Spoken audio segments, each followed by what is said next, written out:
भारत और चीन के बीच तनाव लगातार बढ़ता जा रहा है। गलवान घाटी में दोनों देशों के सैनिकों के बीच हुई झड़प और बड़ी संख्या में हुई मौतों ने इसे और बढ़ा दिया है। साल 2017 में भी डोकलाम में भारत और चीन की सेनाएं आमने सामने थीं। हालांकि इस बार तनाव पहले से ज़्यादा है। ऐसे में अगर दोनों देशों के बीच युद्ध होता है तो चीन के लिए यह युद्ध 1962 जितना आसान नहीं होगा। भारत और चीन के बीच करीब 3500 किलोमीटर लंबी एलएसी है और यह कई दशकों से तनाव का विषय बनी हुई है।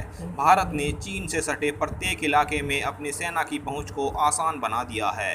अब दोनों तरफ माहौल में इतनी गर्मी है तो ये जान लेना और भी ज़रूरी हो जाता है कि किस देश के पास कितनी ताकत है। यह चार्ट देखने पर लगता है कि चीन भारत से बहुत आगे है। आइए अब हम दोनों देशों की तीनों सेनाओं का अलग अलग अध्ययन करेंगे। भारत के पास करीब 15 लाख सक्रिय सैनिक हैं, जबकि चीन के पास 22 लाख सक्रिय सैनिक हैं। मगर भारत के पास 21 लाख अतिरिक्त सैनिक हैं, जबकि चीन के पास केवल 5 लाख अतिरिक्त सैनिक हैं। इस प्रकार कुल मिलाकर भारत के पास 36 लाख की सेना है, जबकि चीन के पास 27 लाख की सेना है। भारत का रक्षा बजट 75 बिलियन डॉलर है, जबकि चीन का रक्षा बजट 225 बिलियन डॉलर है। सीधे तौर पर यह देखा जा सकता है कि चीन का रक्षा बजट भारत से कई गुना है। मगर हमें यह भी नहीं भूलना चाहिए कि चीन की दूसरे देशों से सटी सीमाएं भारत से कहीं ज़्यादा हैं तथा प्रत्येक सीमावर्ती हर छोटे बड़े देश से चीन का सीमा विवाद है। चीन अपनी साम्राज्यवादी नीति के कारण अपने सभी पड़ोसी देशों का दुश्मन बना हुआ है।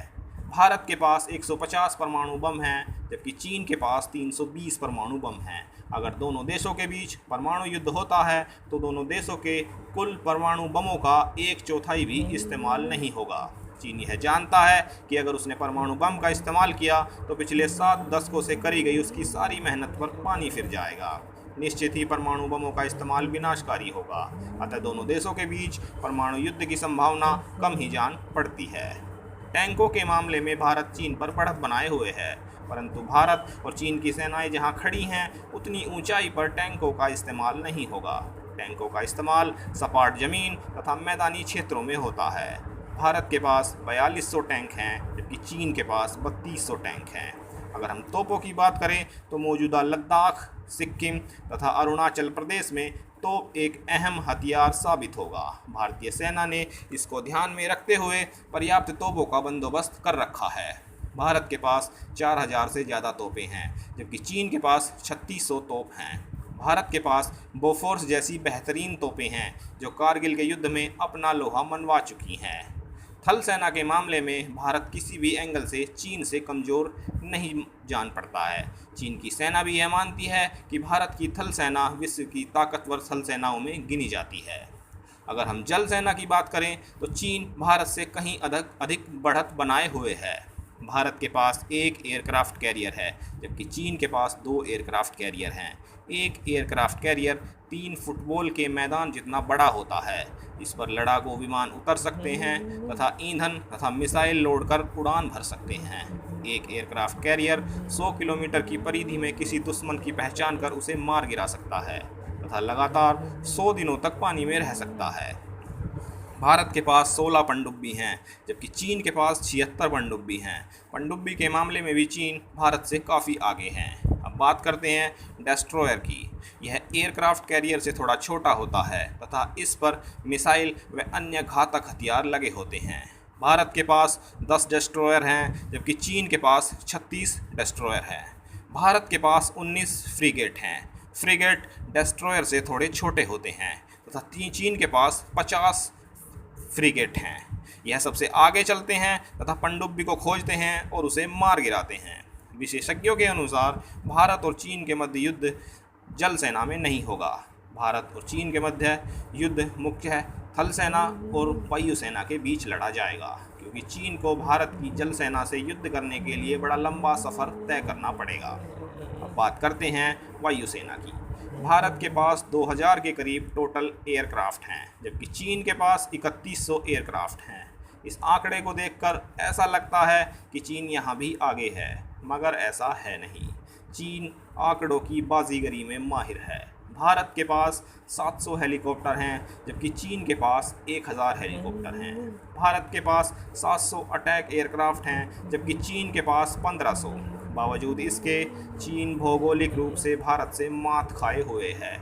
चीन के भारतीय सीमा से सटे एयरपोर्ट बहुत अधिक ऊंचाई पर है। इतनी ऊंचाई पर लड़ाकू विमान कम ऑक्सीजन होने के कारण पूरा लोड नहीं उठा सकते, जबकि सभी भारतीय लड़ाकू विमान अपनी पूरी क्षमता के साथ लड़ सकते हैं। भारत के पास अपने विमानों में हवा में ही ईंधन भरने की क्षमता है, जबकि चीन के पास ऐसा कोई विमान ही नहीं है।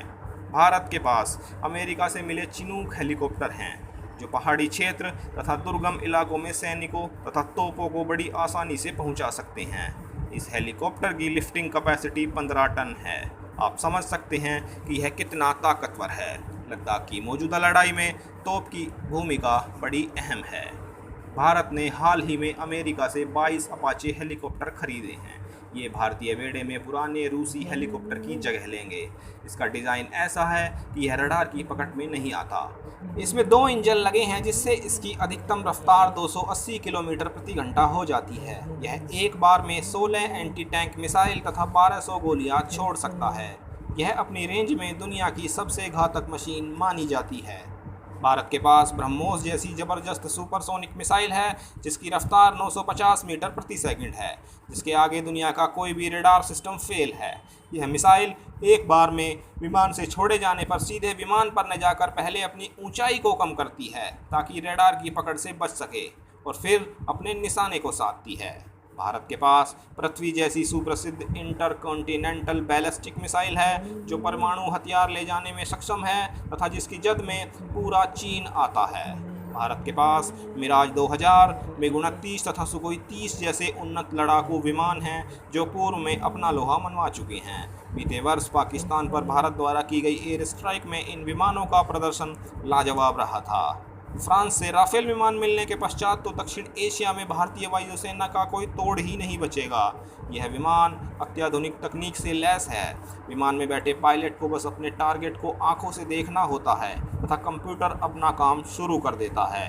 पायलट अपनी पलक भी नहीं झपका पाता तथा टारगेट ढेर हो जाता है। ऐसा माना जा रहा है कि राफेल के जंग के मैदान में उतरने के बाद चीन का दिमागी बुखार बहुत जल्दी उतर जाएगा। भारत ने पिछले साल रसिया से S-400 नामक दुनिया का नंबर 1 एयर डिफेंस सिस्टम खरीदा है। यह दुश्मन देश से आने वाले किसी भी मिसाइल को डिटेक्ट कर हवा में ही नष्ट कर देता है। यह अपनी 600 किलोमीटर की परिधि में आने वाले किसी भी मिसाइल या एयरक्राफ्ट को डिटेक्ट कर सकता है। हम एक बात आपको और बता दें कि चीन अपने दुश्मन देशों के मीडिया को बड़े ऊंचे दाम देकर मैनेज करता है, ताकि उसकी बड़ी सेना तथा साजो सामान का डर दिखाकर दुश्मन को डराया जा सके।